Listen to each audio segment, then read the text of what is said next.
Hey my dear people, welcome back to our channel. We've been seeing a lot of sentences and shorts இனி நம்ம 220 இருந்து பார்க்கலாம் வாங்க. அவனுக்கு வாய் எரியுது. His mouth is on fire. அதுக்காக வாயில் ஃபயர் இருக்குன்னு நினச்சிக்க வேணாம். அந்த அளவுக்கு எரியுது, தக தகன்னு எரியுதுன்னு சொல்லுவோம் இல்லையா? எம்ஃபசைஸ் பண்ணுறதுக்கு இப்படி சொல்லலாம். His mouth is on fire. My mouth is on fire like that. யார்கிட்டயாவது தண்ணி இருக்கா? Does anyone have water? Does anyone have water? Do anyone சொல்லிடுறாங்க. That's utterly wrong. நம்ம இப்போ ஏதாவது பண்ணணும். We need to do something now. We need to do something now.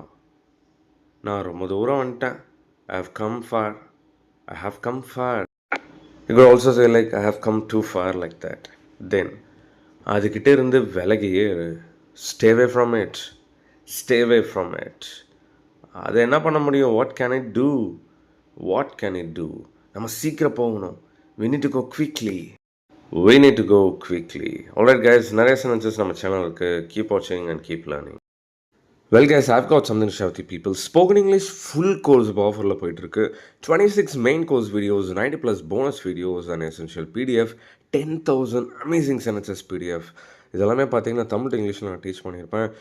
I bet ஒரு life time ஆக்சஸோட right from basic to advance level எல்லாமே நான் ஈஸியாக டீச் பண்ணியிருப்பேன். அந்த வீடியோஸை பார்த்தாலே you guys will be able to frame the sentences precisely, promptly and accurately without any grammatical mistake. I've just given my WhatsApp number over there. Contact பண்ணுங்கள் வேணும் அப்படின்னா. See you on the next shots. Until then, bye bye, take care.